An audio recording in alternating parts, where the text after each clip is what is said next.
BJLP నేత ఏలేటి మహేశ్వర్ రెడ్డి సంచలన వ్యాఖ్యలు చేశారు. కవిత భర్త అనిల్ 2,000 కోట్ల రూపాయల భూ కుంభకోణానికి పాల్పడ్డారన్నారు ఆయన.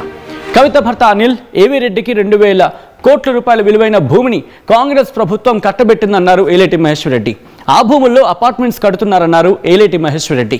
ప్రభుత్వ నిర్ణయంపై పార్టీలో చర్చిస్తూ ఉంటున్నారు ఏలేటి మహేశ్వర్ రెడ్డి.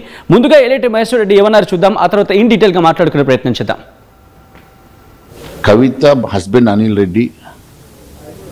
అనిల్ గారు అండ్ ఏవి రెడ్డి రేవంత్ రెడ్డి గారి ప్రియమిత్రుడు, వీరిద్దరు కలిసి అక్కడ 2,000 కోట్ల రూపాయలు విలువ చేసేటువంటి భూమిని గ్రాప్ చేసి దాన్ని రాష్ట్ర ప్రభుత్వమే వారికి దారాదత్తం చేసి అక్కడ వాళ్ళు మరి అపార్ట్మెంట్స్ నిర్మాణం చేసుకుంటున్నట్టుగా మరి మనం కథనాలు చూస్తున్నాం. నేను ఒకటే అడుగుతున్నా, ఇది వాస్తవం కాకపోతే దీని మీద ఎంక్వైరీ పెట్టమనండి, హౌస్ కమిటీ ఏమనండి. మీరు ఇష్టానుసారంగా మీరు భూముల్ని ఎవరికి పడితే వారికి దారాదత్తం చేస్తూ ఈ రాష్ట్ర ఖజానా కొల్లగొడుతున్నారు. ఖచ్చితంగా దీని మీద ఎంక్వైరీ జరిగి తీరాల్సిందని అడుగు.